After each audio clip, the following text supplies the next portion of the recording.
Question number 203, Dr. Rajdeep Rai. Question number 203. माननीय मंत्री महोदय, उत्तर सभा पटल पर रखा।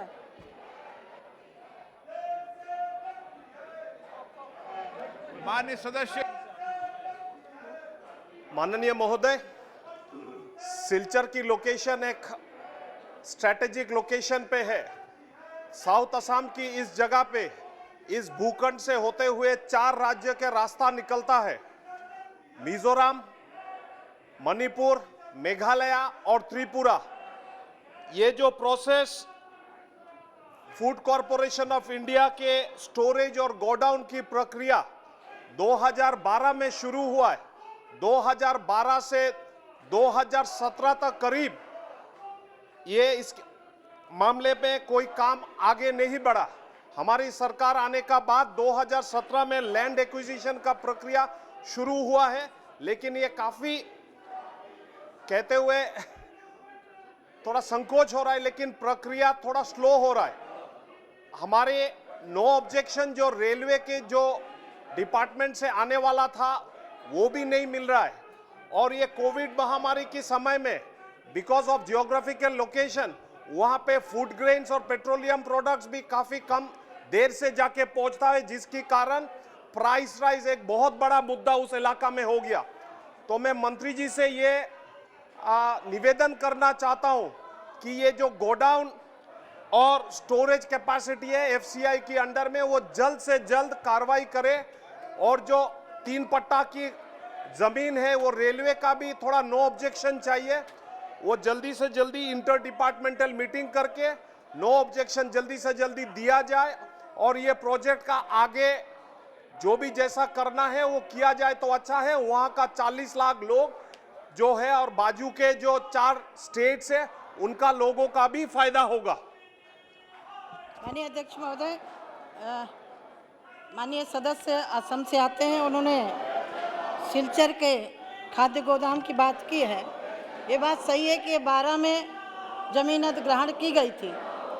रेलवे और वहाँ की सरकार के तालमेल न होने के कारण ये उसका समाधान नहीं निकल पाया था, लेकिन आज मुझे बताते हुए खुशी है कि हमारे मंत्रालय ने भारतीय खाद्य निगम के लगभग 50% कुल 7 करोड़ रुपए जमा कर दिए हैं अधिग्रहण के लिए, और शेष राशि के भुगतान की प्रक्रिया संबंध में कार्रवाई की जा रही है। मैं सदस्य को आश्वस्त करती हूँ, उन्होंने नॉर्थ ईस्ट के प्रदेशों को साथ में शामिल करते हुए पूछा है, और ये बहुत जल्दी प्रक्रिया पूरी होने वाली है।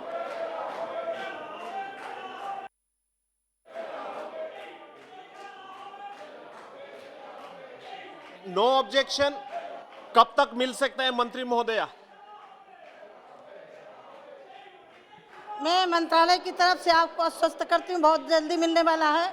और आपने स्वयं हमारी सरकार की गतिविधियों की प्रशंसा की है।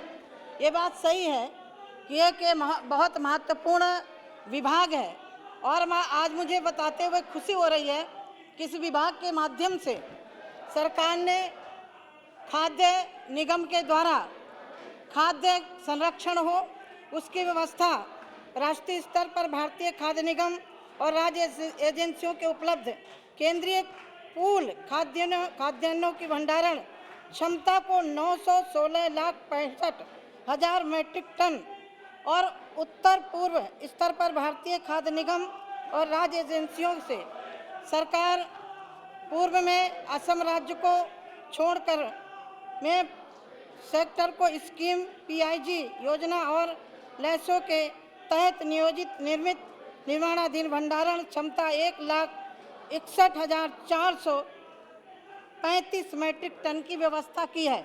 असम के माननीय सांसद को मैं आश्वस्त करती हूँ, आपका भंडारण सिलचर का बहुत जल्दी चालू होने वाला है।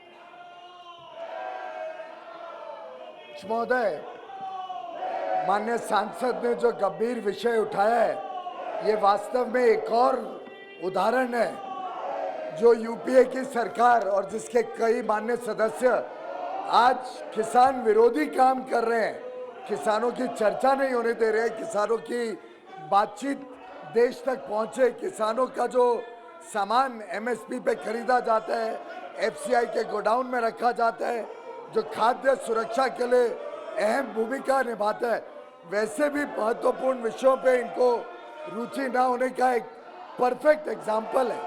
ऐसे ही जो योजनाएं ये घोषित करते थे उसको कभी कार्यान्वित ना करना, ये एक यूपीए और कांग्रेस की पहचान थी। 2012 में ये गोडाउन की स्वीकृति जरूर दी, लेकिन उसके बाद कोई काम नहीं किया। राज्य सरकार भी केंद्र सरकार भी दोनों कांग्रेस की होने के बावजूद इस पे कुछ काम 2016 तक नहीं हो पाया। भारतीय जनता पार्टी की सरकार, प्रधानमंत्री मोदी जी की सरकार आने के बाद कांग्रेस के साथ, कांग्रेस की असम सरकार के साथ बातचीत विफल रही। उसके बाद जब सर्बानंद सोनोवाल जी की सरकार आई, तब 2017 में ही इसका काम शुरू हो पाया। 2017 में इस काम को तेज गति मिली, हमने पैसे भी जमा करे। लोकल कुछ परिस्थितियों के कारण जमीन अधिग्रहण में समय लगा, उसके रहते ये काम आगे बढ़ नहीं पाया है। और हमें विश्वास है कि लोकल एरिया में हमारे माननीय सांसद हमारी मदद करेंगे, जिससे जल्द से जल्द वहाँ की हमें जमीन उपलब्ध हो जाए। रेलवे के साथ भी चर्चा चल रही है, उसमें भी मुझे पूरा विश्वास है कि सामान्य रूप से उस चर्चा में सफलता होगी और ये गोडाउन जल्द आएगा।